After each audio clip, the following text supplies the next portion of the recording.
Daniel Crosby. Harriman House. Ocean of PDF. Com. Harriman House Limited. 18 College Street, Petersfield, Hampshire. GU 314 AD. Great Britain. Telephone. +44.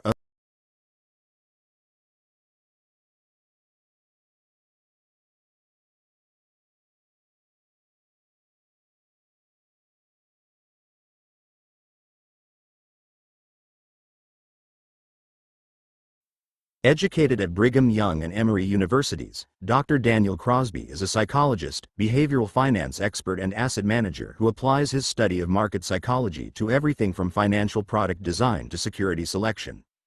He is co-author of the New York Times bestseller Personal Benchmark, Integrating Behavioral Finance and Investment Management, and founder of Nocturne Capital.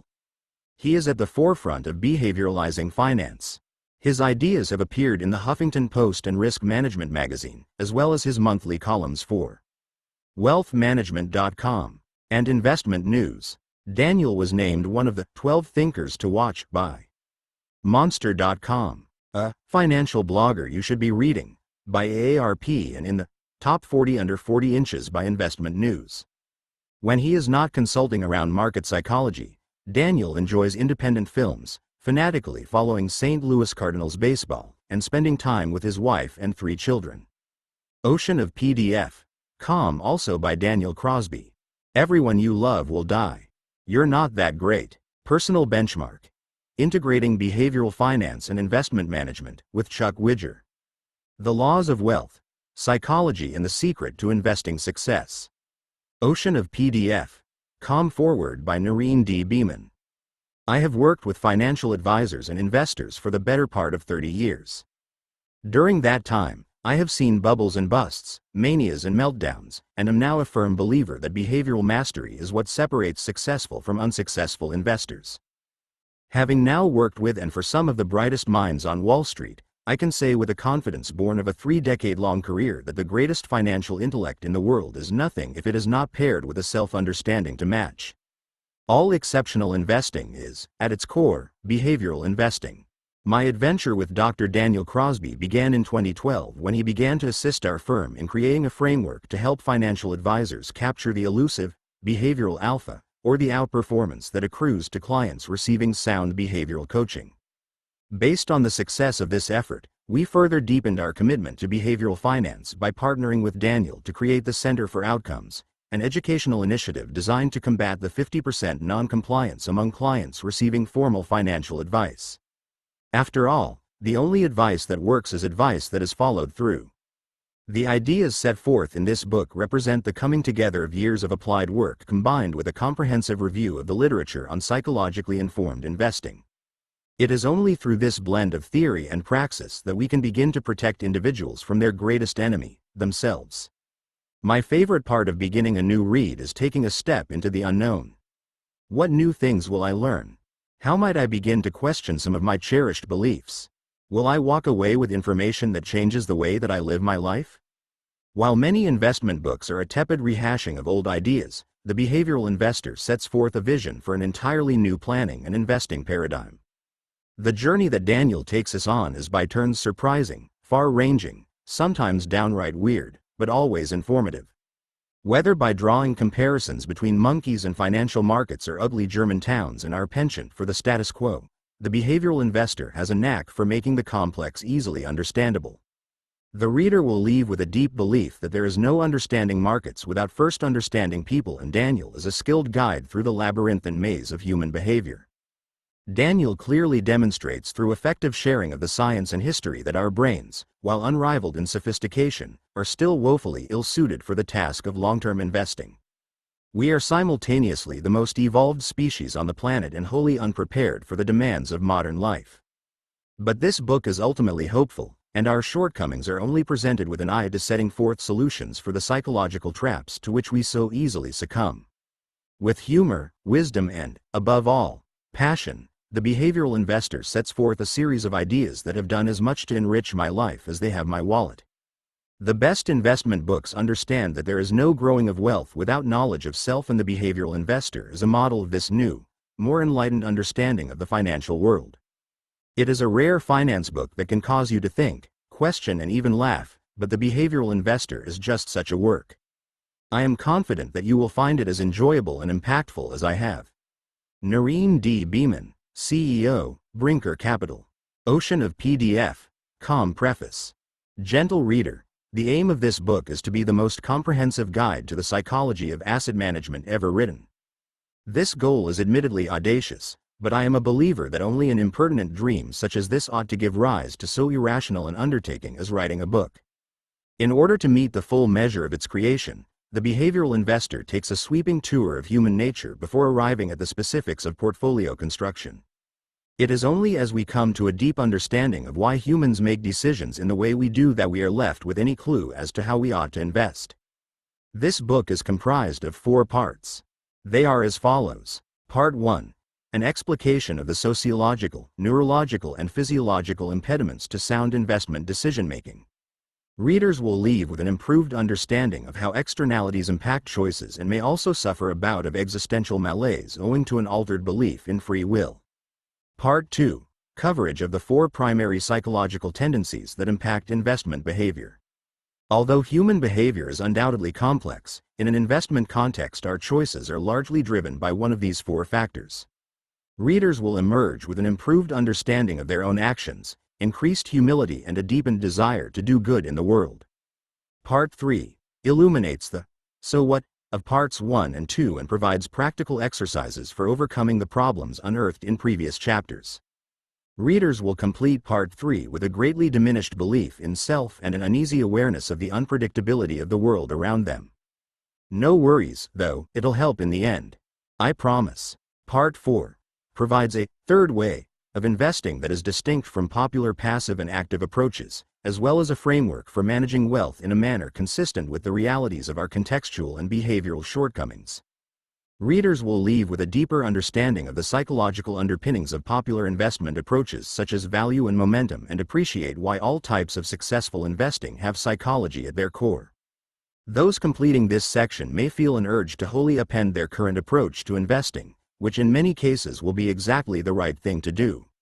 Wealth, truly considered, has at least as much to do with psychological as financial well-being.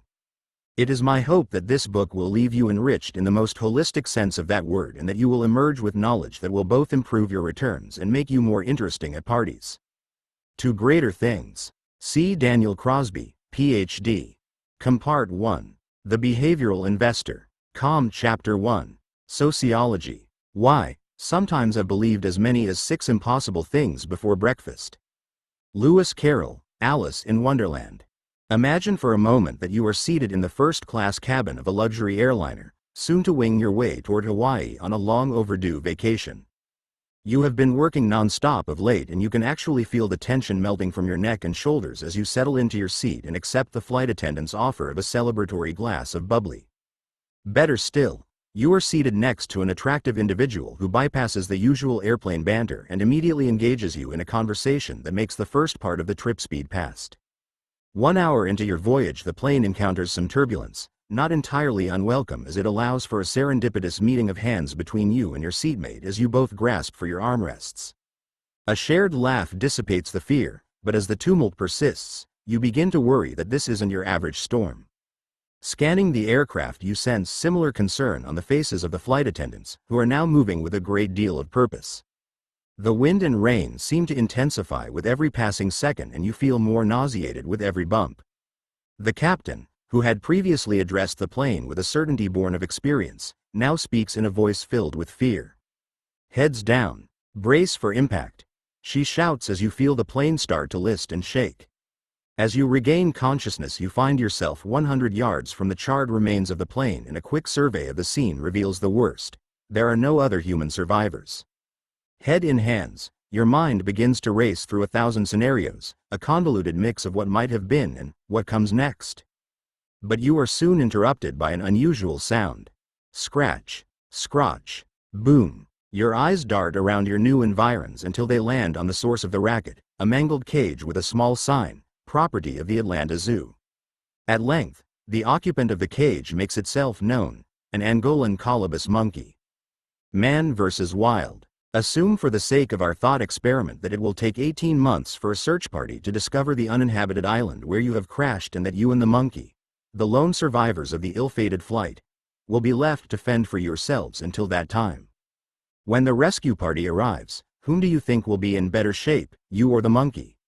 If you are honest with yourself, I think you will agree the monkey has better prospects than you or I when dropped in the middle of nowhere and asked to survive. When the search party arrives, they may well find your sun-bleached bones, whereas the monkey seems likely to be thriving, happy to be free of the taunts of school children on field trips. Yuval Noah Harari asks us to consider a stranger, slightly less plausible variant of this experiment in his superb TED Talk, Bananas in Heaven. 1. Imagine that your plane was filled with 1,000 humans and 1,000 monkeys, all of which survived and were forced to live on a remote island.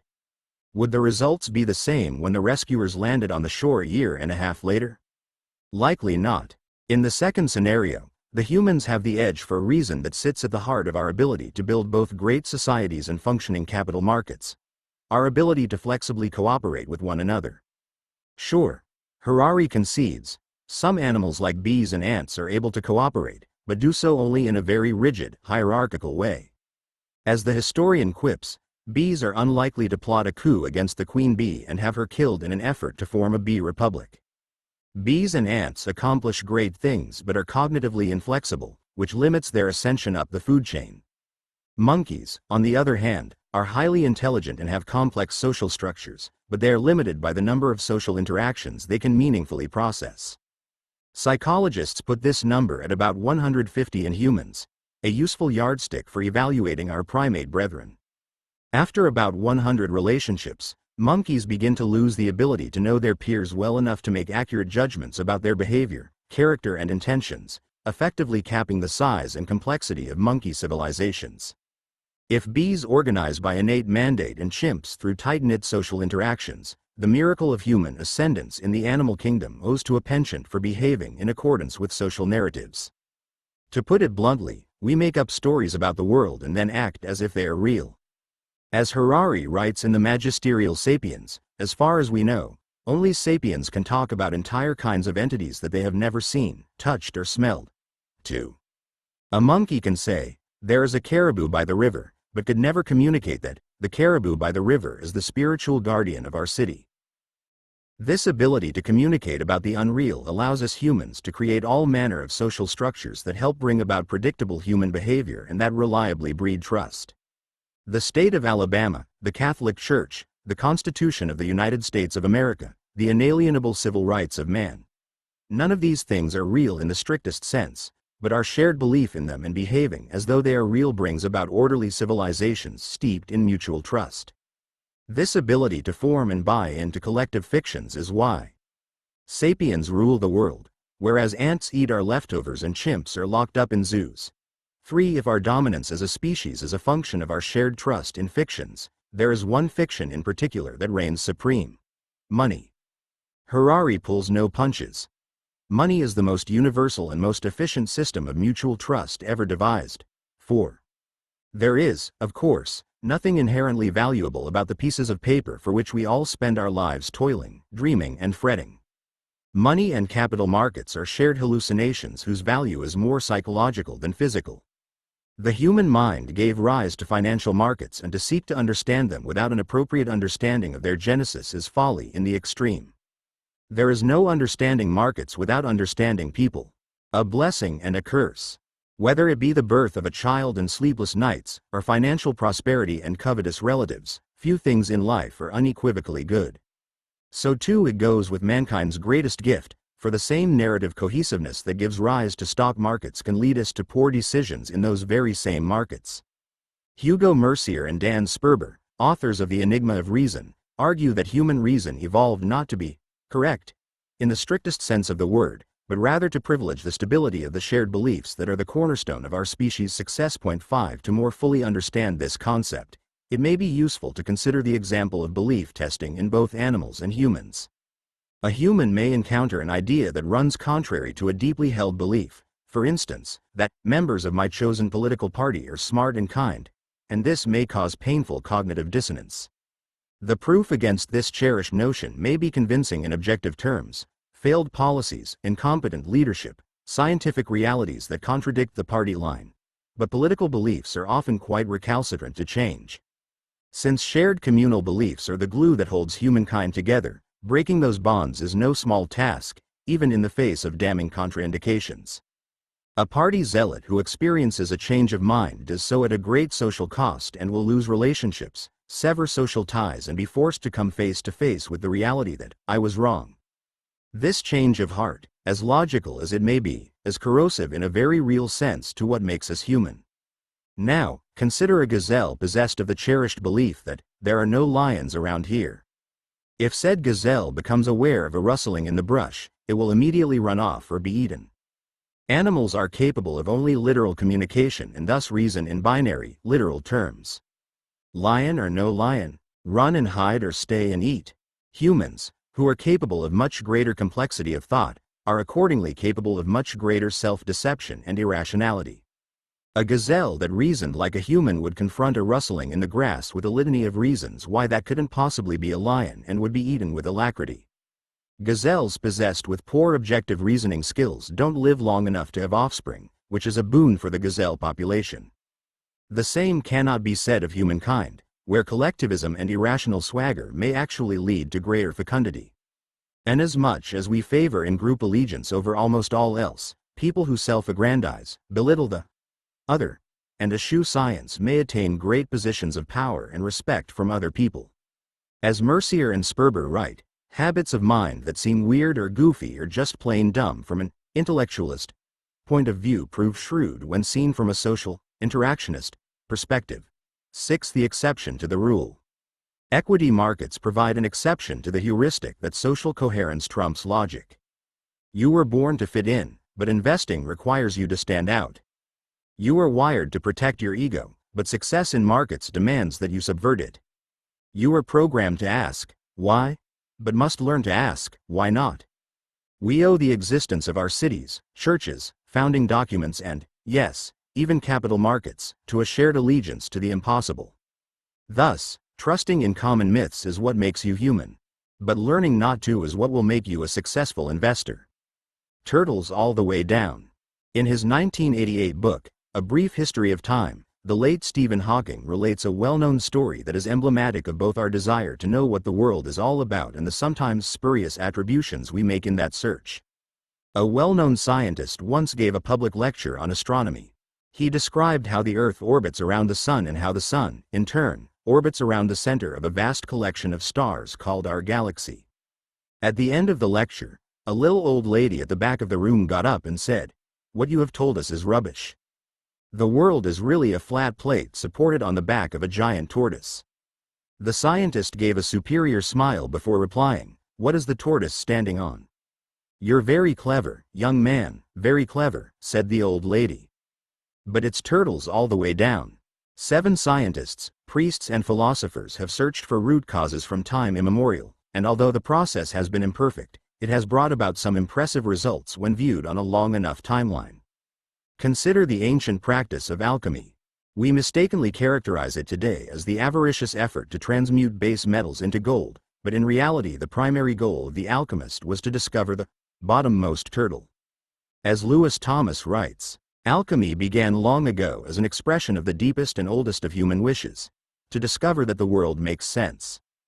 The working assumption that everything on earth must be made up from a single, primal sort of matter, led to centuries of hard work aimed at isolating the original stuff and rearranging it to the alchemist's liking.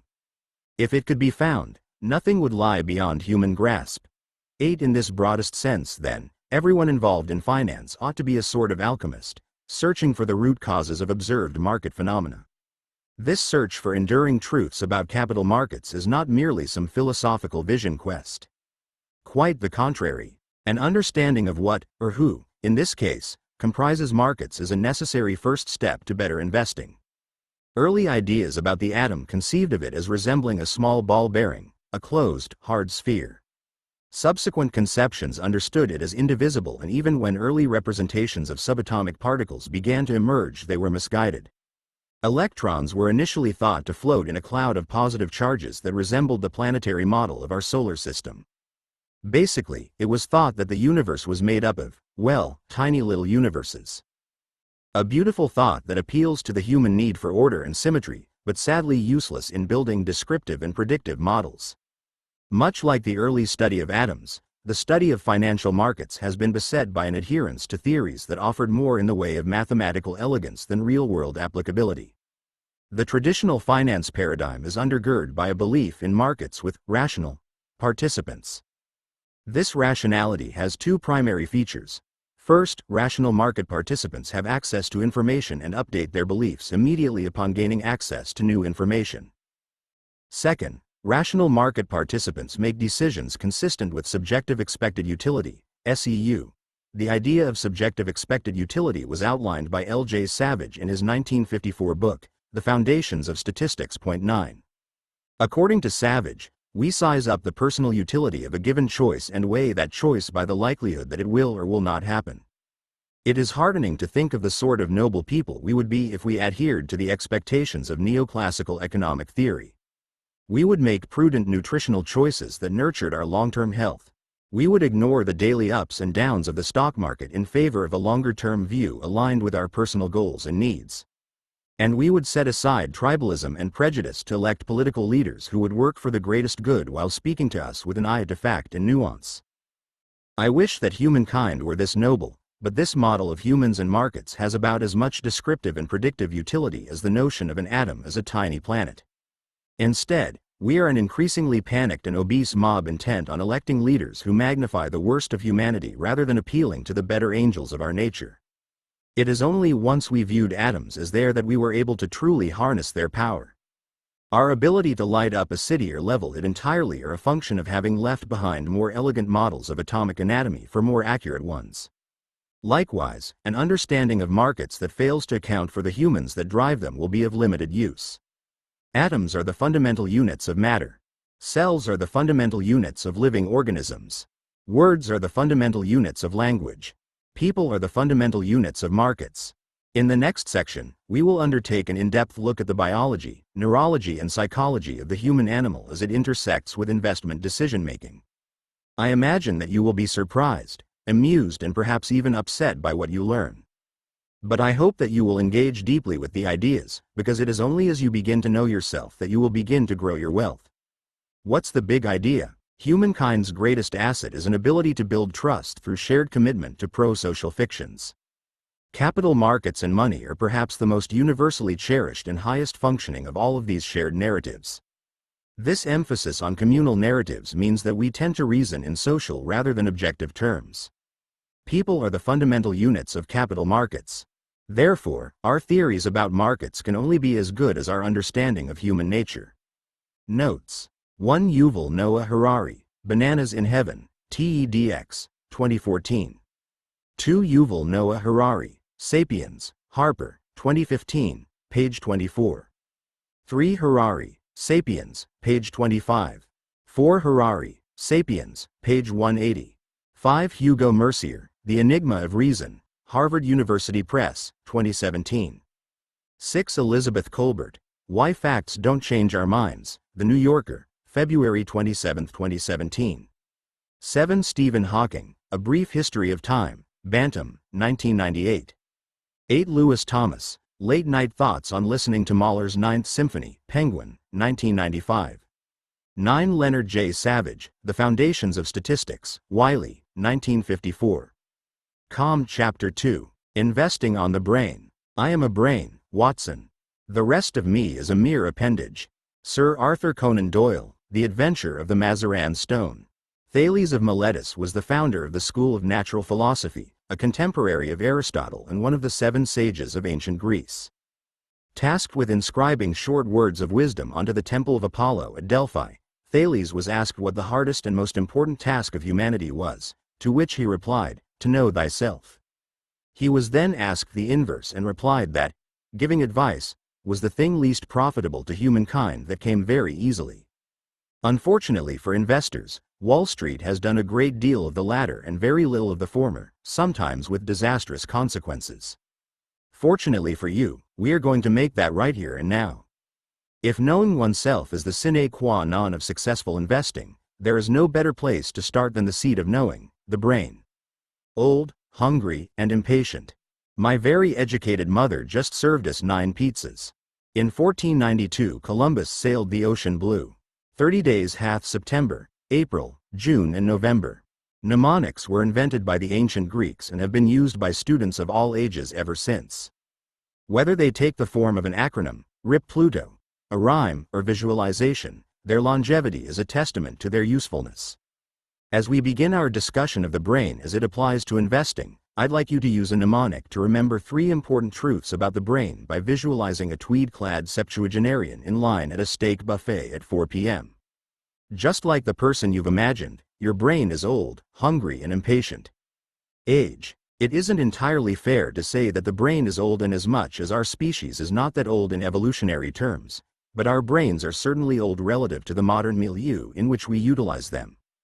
As Jason Zweig says in Your Money and Your Brain, Homo sapiens is less than 200,000 years old.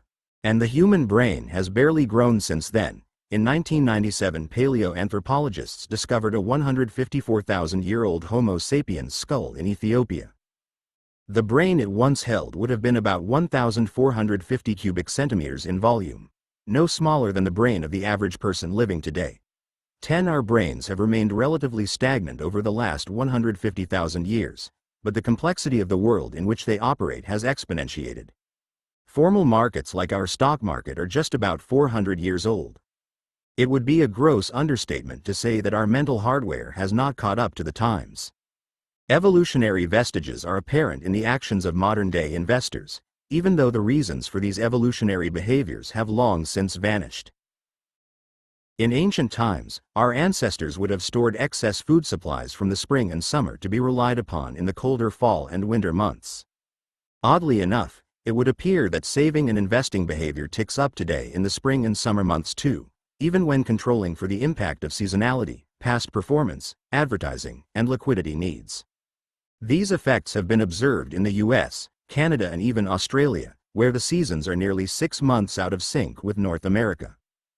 Although the ancient need for food storage does not apply, modern investors inexplicably take risk in the spring and summer to be able to ride out the harsh fall and winter. 111 Consequence of our old equipment is that the brain can end up doing double duty, with primitive structures tasked with parsing risk and reward now charged with a job foreign to their design.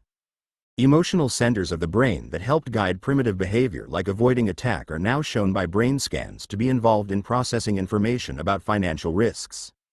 These brain areas are found in mammals the world over and are blunt instruments designed for quick reaction, not precise thinking.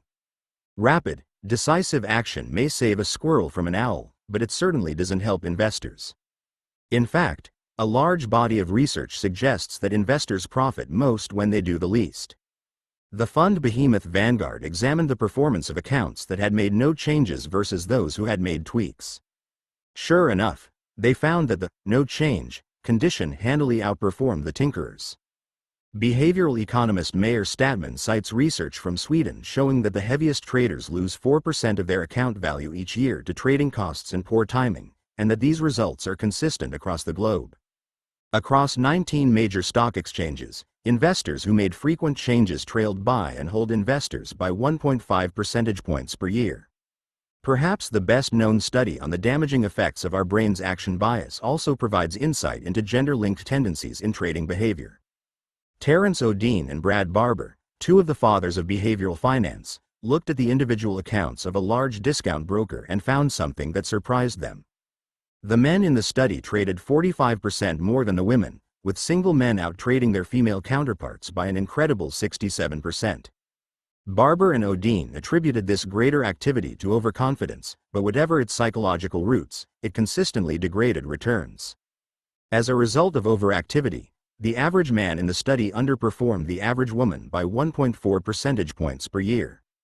Worse still, single men lagged single women by 2.3%, an incredible drag when compounded over an investment lifetime. For our purposes here, the important point is that the evolutionary tendency of the brain toward action, whether caused by overconfidence or some other factor, damages investing returns. Impatience. In an effort to understand how the brain processes patience, McClure and colleagues measured the brain activity of participants as they made a series of choices with either immediate or delayed monetary rewards. When the choices involved an immediate reward, the ventral stratum, medial orbitofrontal cortex and medial prefrontal cortex were all used. These are parts of the brain implicated in drug addiction and impulsive behavior. The prospect of an immediate reward provided a flood of dopamine that respondents found hard to resist. Choices among delayed rewards, on the other hand, activated the prefrontal and parietal cortex, which are parts of the brain associated with deliberation. The results of the study suggest that our ability to control our short-term impulses toward greed are limited and that we are more or less wired for immediacy. Your brain is primed for action, which is great news if you are in a war and awful news if you are an investor, fighting to save for your retirement. 12 Hunger. Adding insult to injury, your brain is not only outdated and impatient, it is also the hungriest part of your body. Like an aging iPhone model, your brain simultaneously manages to have limited functionality and even worse battery life. Although the brain accounts for just 2% to 3% of total body weight, it consumes as much as 25% of the body's energy, even when we are at rest. 13 As a result of this outsized appetite, your brain is constantly searching for ways to go into energy saver mode and not work quite so hard. And while this is a natural and even beautiful manifestation of the body's harmony, it also means that we do a lot of coasting on the ideas of others and relying on cognitive shortcuts. In lots of scenarios, this leads to us making decisions that require little mental energy and are good enough, without being perfect. A vast majority of the time, these good enough shortcuts do us no harm. You can drive home from work on autopilot and barely notice, but they can be profoundly damaging when making investment decisions, as we'll see later. **** Your brain is a miracle unrivaled by even the most sophisticated technology, but it is a miracle equipped for a different time and place. After millennia of fighting famine, war and pestilence, we now live in a society of greater and greater ease that is increasingly left to fight psychological battles. Obesity will kill more people this year than hunger. Suicide claims more lives annually than war, terrorism and violent crime combined. Your brain is still fighting a war won eons ago, and you must steel it for a new battle that rewards patience and consistency over speed and action. Cash rules everything around me. Some critics of behavioral finance hypothesize that irrational behavior shown in the lab when working for coarse credit or candy bars will disappear when real money is on the line. Put simply, as the stakes get higher, behavior gets sharper. To put this criticism to the test, let's play a game. There are two people in this game. A proposer and a responder. During each iteration of the game, $100 is placed between the two of you, and the proposer is tasked with splitting that $100 between herself and the responder in such a way that the responder accepts the offer. The proposer can split the money any way she chooses, but the rules dictate that the dyad will only get to share the loot in the event that the responder agrees to the proposed split. Assuming that you have been assigned the responder role, consider how you would reply to the following splits. Scenario 1. The proposer offers to split the money evenly, $50 apiece. Scenario 2. The proposer offers to keep $99 for herself and offers you $1. Odds are that when you read the first scenario, you happily agreed to the deal. You likely found it fair and mutually beneficial and so said, yes. When you are offered a fair deal like Scenario 1, it revs up your dorsolateral prefrontal cortex, a region associated with self-awareness and complex problem-solving. You evaluate the deal analytically and determine that it is a win-win. But what about Scenario 2? If you are like me, you said something to the effect of, "Oh, hell no." If you said, "No," you are in good company, as the Harvard Business Review reports that responders rejected about 50% of low offers, as they felt insulted with the low offers. The responders would rather punish the proposers than make a buck themselves. 14 But the behavior of the responders is not the only distinction here. Lowball offers are actually processed in a different part of the brain altogether. Rather than being reasoned through in the prefrontal cortex, unfair offers are processed in the anterior insula, part of the brain's emotional processing center that is implicated in feelings like fear and anxiety. Interestingly, this emotional part of your brain also possesses spindle cells that are more commonly found in your digestive system. As Jason Zweig quips, when you get a gut feeling that an investment has gone sour, you might not be imagining. The spindle cells in your insula may be firing in sync with your churning stomach. Before moving on from our game, it is worth pointing out that the rational response from the responder is always to take the deal. No matter how unfair the split, the money on offer wasn't yours to begin with and you'd be leaving with more than you started with.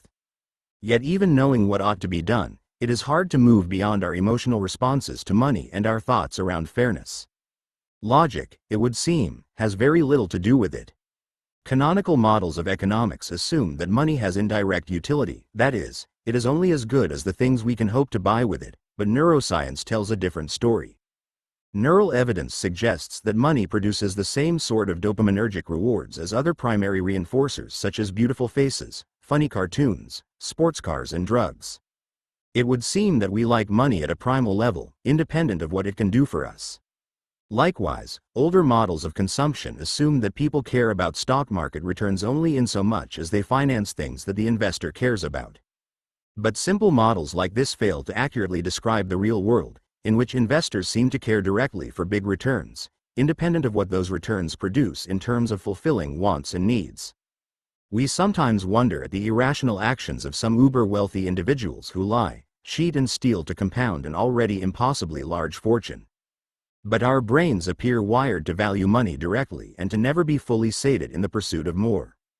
Another Harvard study examined the neural activity of those playing a game in which they could lose money and found a great deal of activity in the nucleus accumbens, a part of the brain implicated in motivation, reward and addiction. The closest match for this brain activity was found in the brains of drug addicts high on cocaine, whose brain scans were almost identical. In direct contradiction to those who propose that raising the stakes raises the bar, Dr. Knudsen of Harvard suggests that we very quickly found out that nothing had an effect on people like money, not naked bodies, nor corpses. It got people riled up. Like food provides motivation for dogs, money provides it for people. 15 naysayers have supposed that money is so important to us that its centrality in our lives sharpens our reason and quickens our wit, but brain scans tell a different story. Money is important, sure, but it is so important that we eschew reason, ignoring what is economically best in favor of what is emotionally satisfying. In short, we kind of freak out.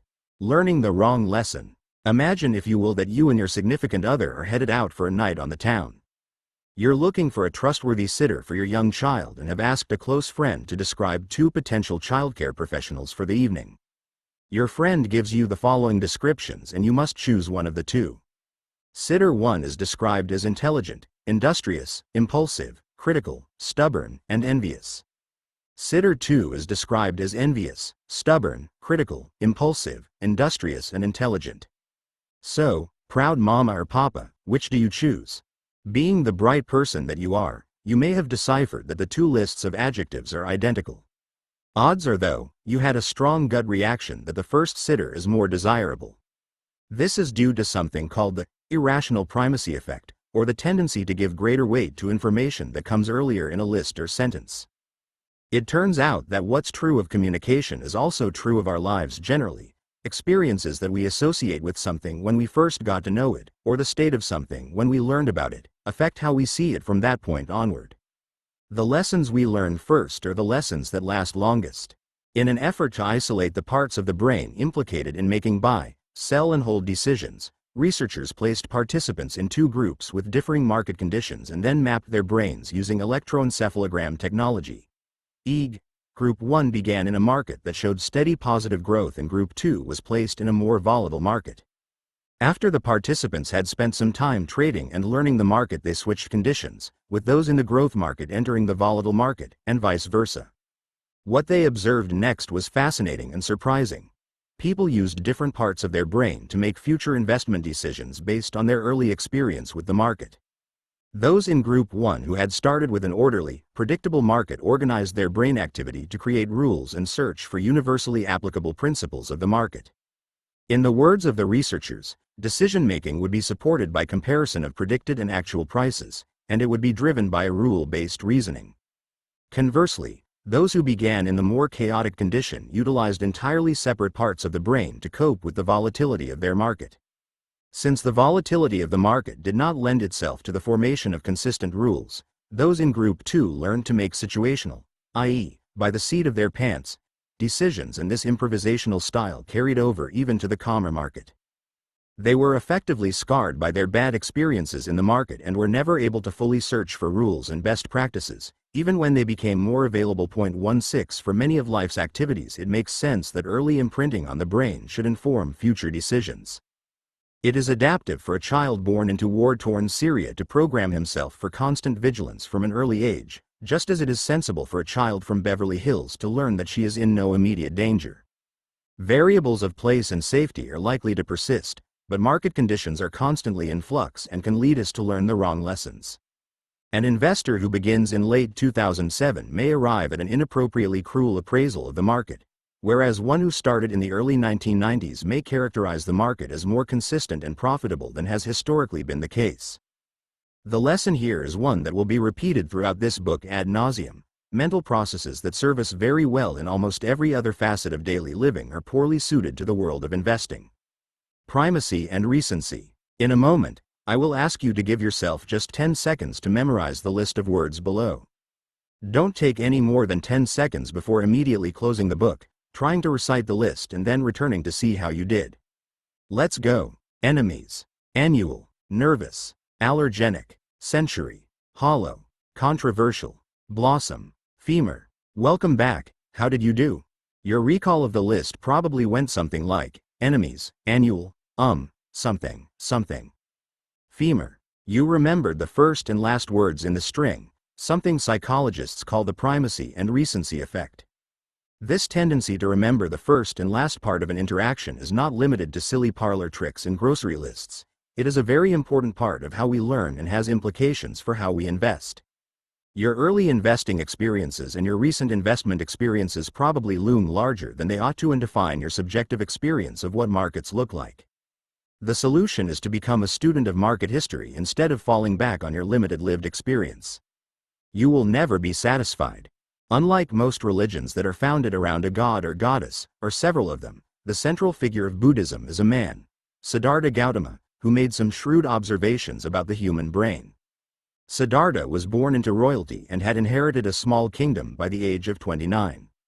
Having acquired at a young age what many spend their whole lives striving for, he became aware of his own discontent as well as the unsettled nature of those around him. Young and old, rich and poor, dissatisfaction seemed to be a common thread.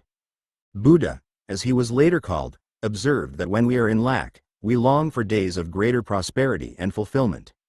But when wealth and plenty arrive, we quickly become sated and long for an even more intense experience. The Buddha's great insight was that human suffering was less a case of providential displeasure and more an inability to control our own minds.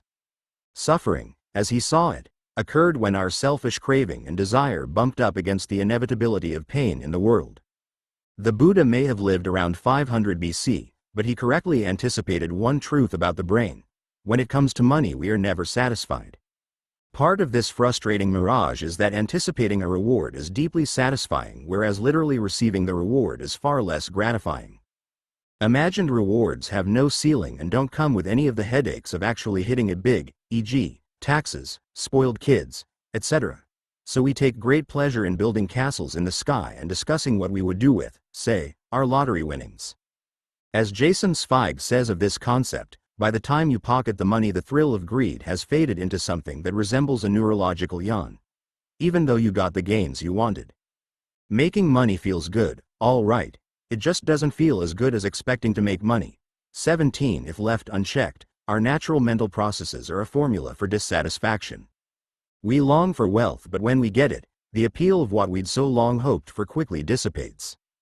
Psychologists refer to this Sisyphusian struggle as the hedonic treadmill, and it is what leads us to try, and fail, to keep up with the Joneses. We're all familiar with the term, keeping up with the Joneses, but it's doubtful that we understand just how deeply ingrained this is in our concept of success and how the neurological processes we've touched on here contribute to it. Each year, a Gallup poll asks Americans to determine, what is the smallest amount of money a family of 4 needs to get along in this community? Gallup finds that the answers to this question increase in line with the average incomes of the respondents. Enough, it seems, is a moving target that our flawed neurology won't quite let us scratch. The amount of money we need to survive is just a little bit more than we have right now. In developed nations, the notions of relative wealth and relative poverty are very much at play.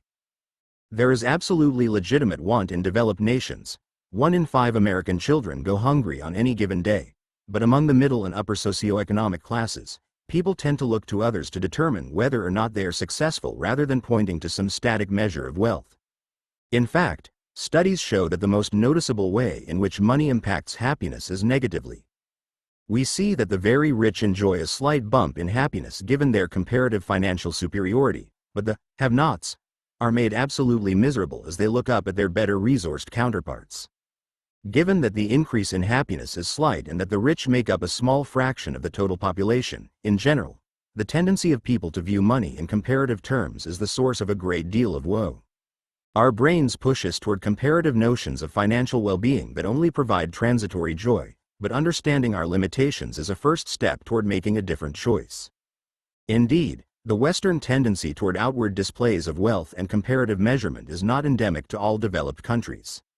Switzerland is just one example of a very wealthy country with a diametrically opposed philosophy relative to showy wealth. As opposed to the American mantra of, if you've got it, flaunt it, the Swiss take an, if you've got it, hide it, approach so as not to provoke envy in others. The Swiss model demonstrates that our views are an outcropping of a specific way of viewing wealth rather than something deterministic about human nature. We are not our worst impulses, and it is up to us to determine to support each other on the way to balance and true happiness, rather than prodding each other toward jealousy and excess. How much is enough? Daniel Kahneman helmed a Princeton study set out to answer the age-old question, can money buy happiness? Their answer? Sort of. Researchers found that making little money did not cause sadness in and of itself, but it did tend to heighten and exacerbate existing worries. For instance, among people who were divorced, 51% of those who made less than $1,000 per month reported having felt sad or stressed the previous day, whereas that number fell to 24% among those earning more than $3,000 per month. Having more money seems to provide those undergoing adversity with greater security and resources for dealing with their troubles. However, the researchers found that this effect, mitigating the impact of difficulty, disappears altogether at an annual income of $75,000. For those making more than $75,000, individual differences have much more to do with happiness than does money. While the study does not make any specific inferences as to why $75,000 is the magic number, I'd like to take a stab at it. For most families making $75,000 per year, they have enough to live in a safe home, attend quality schools, and have appropriate leisure time. Once these basic needs are met, quality of life has less to do with buying happiness and more to do with individual attitudes. After all, someone who makes $750,000 can buy a faster car than someone who makes $75,000, but their ability to get from point A to point B is not substantially improved. It would seem that once we have our basic financial needs met, the rest is up to us. Dopey behavior. The ancient Greeks hypothesized two brain systems that accounted for much of human behavior, a pleasure-seeking system and a pain-avoidance system, and just as with the admonition to know thyself, they were onto something. When we become aware of a potential reward in the environment, our reward system comes alive. As neurologist and trader Dr. Richard Peterson explains, the reward system runs from the midbrain through the limbic system and ends in the neocortex. The neurons that carry information between the brain regions of the reward system are primarily dopaminergic. Dopamine has been called the pleasure chemical of the brain, because people who are electrically stimulated in the predominantly dopamine centers of the brain report intense feelings of well-being. The dopaminergic pathways of the reward system are activated by illicit drug use, leading to street drugs being colloquially called dope. 18 He goes on to show that activating the reward system leads to increased risk-taking, increased impulsivity, and greater physical arousal, none of which are great for making big decisions about money. Fear understandably has the opposite effect, making us timid, protective, fearful, and risk-averse. Intuitive enough, but what does it have to do with investing? The fact that your brain becomes more risk-seeking in bull markets and more conservative in bear markets means that you are neurologically predisposed to violate the first rule of investing: buy low and sell high. Our flawed brain leads us to subjectively experience low levels of risk when risk is actually quite high, a concept that Howard Marks refers to as the perversity of risk. While we tend to think of bear markets as risky, true risk actually builds up during periods of prosperity and simply materializes during bear markets. During good times, Investors bid up risk assets, becoming less discerning and more willing to pay any price necessary to take the ride. Risks compound during such periods of bullishness, but this escalation goes largely undetected because everyone is making money and the dopamine is flowing. You likely grasp this intellectually, but your brain will do everything in its power to make sure that you don't act accordingly. Like a flower growing through the pavement, your brain is beautiful but out of place. It was formed for a place and purpose long since abandoned, and your ability to create and sustain wealth is in a real sense predicated on understanding this misfit. Animals use their brains to look out on the world, but it is a unique human capability to look within. We must use the mind to understand the mind, to first know ourselves. What's the big idea? Your brain, 150,000 years old, as much older than the markets, 400 years old, it seeks to navigate. Your brain takes up just 2% to 3% of your body weight, but consumes 25% of your energy. Humans are wired to act. Markets tend to reward inaction. The importance of money seems to diminish, not improve, decision-making. Our early experiences in capital markets imprint on our brain in ways that tend to be lasting. Hedonic adaptation is the process by which increases in wealth are matched pound for pound by increases in expectations.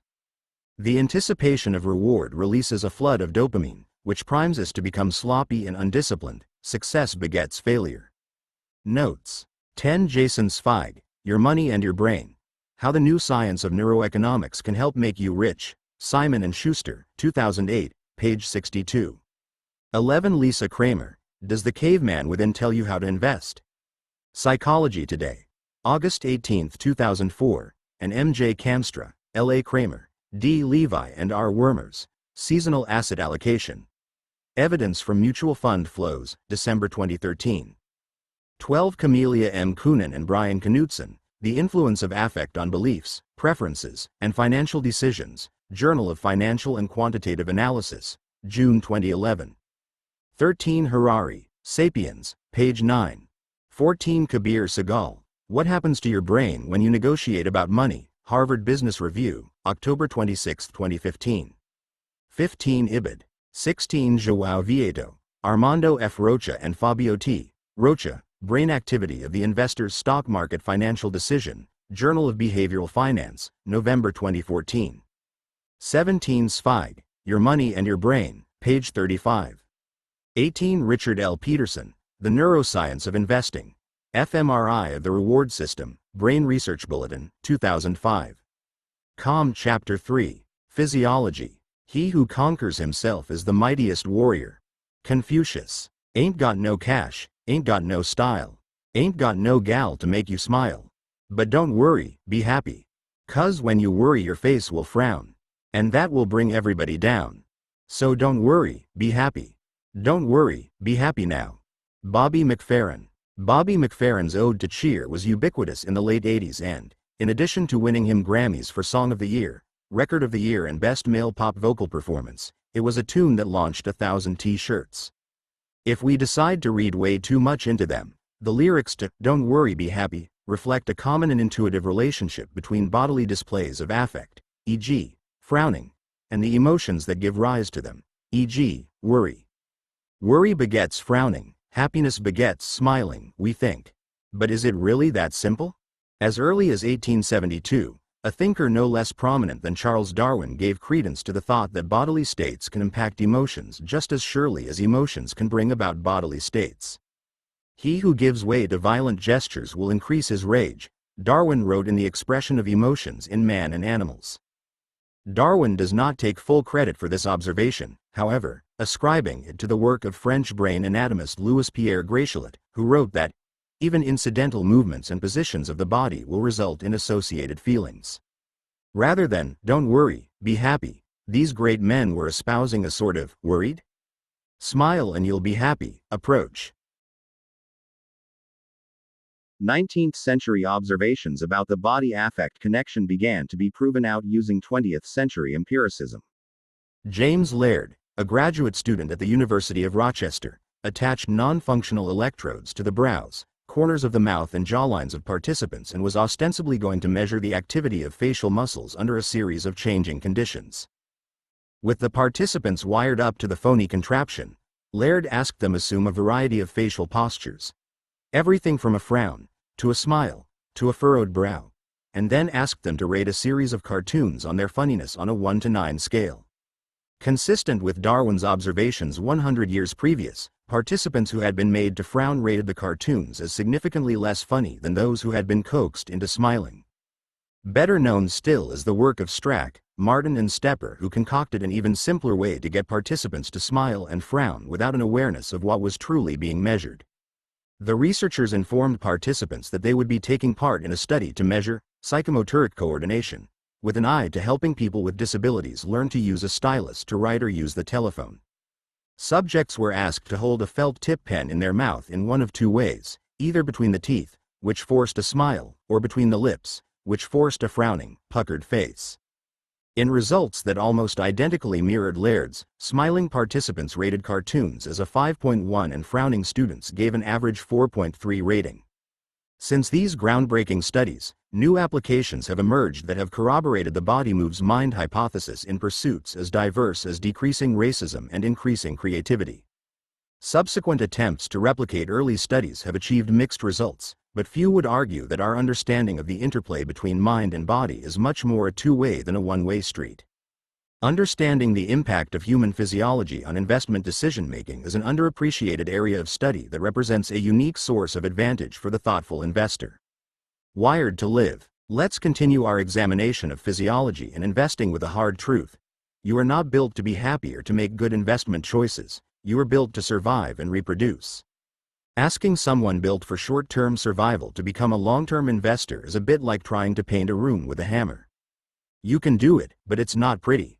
One consequence of being wired to live is loss aversion, an asymmetric fear of bad stuff happening to you. Loss aversion is driven by the amygdala, two tiny almond-shaped structures that are the seed of all of your emotional responses. Evolutionarily, loss aversion makes a lot of sense, and many scientists believe it is why Homo sapiens outlasted other human species on the way to the top of the food chain. As McDermott, Fowler and Smirnov, 2008, point out, running out of food was fatal, and so a disposition toward avoiding loss is what prompted our ancient ancestors to pack up and forage in a new spot. 19. While loss aversion is derided as being irrational in an investment context, those with a genetic predisposition against it didn't live to see a time when their even-headedness could prevail. Indeed, avoiding loss is so central to humanity that our bodies have actually evolved distinct neural signatures that are processed in very different parts of the brain. The nucleus accumbens of the ventral striatum is activated when we anticipate a financial gain, and, unsurprisingly, this is correlated with positive arousal. Thoughts of anticipatory loss, on the contrary, are processed in the anterior insula, a region of the brain that also lights up during periods of physical pain, anxiety, and in reaction to aversive stimuli. In a very real sense, even thinking about financial loss hurts in the most physical sense possible. It should come as no surprise that the special nature of processing loss has profound behavioral implications. Brian Knudsen of Stanford has shown that investors tend to act in rational and self-interested ways, until loss gets involved. Knudsen offered participants in his study one of three possible investment options: a low-risk bond and two stocks of indeterminate risk and reward. The bond was simple, paying out a guaranteed $1 with each iteration of the game. The stocks, on the other hand, were more variable. One of the stocks had a large chance of paying out $10 per round and a smaller chance of losing $10. The other stock was the mirror image, with a large chance of loss and a smaller chance of gain. Knudsen observed brain activity while the investing task played out and noticed that most participants started out making rational trades and that the rational center of the brain was most active in decision-making. That is, until they suffered an unexpected loss. Once a loss had been experienced, the pain centers of the brain became aroused and future decisions tended to be less rational. Losses left investors licking their wounds and prompted an irrational preference for the certainty of bonds, which had a damaging impact on returns over the course of the game. In a strange twist, the very tendency that has led to human ascendancy is one of the primary culprits in investment underperformance. Homeostasis. Armed with a new understanding of the bilateral relationship between mind and body, it becomes imperative for the behavioral investor to understand the very real ways in which physiological states can impact investment decision-making. Inasmuch as this construct is poorly understood and widely ignored, It represents a real source of potential outperformance for the initiated. To understand how the body impacts your financial choices, you must first and foremost grasp that the primary role of the body is to maintain homeostasis. To understand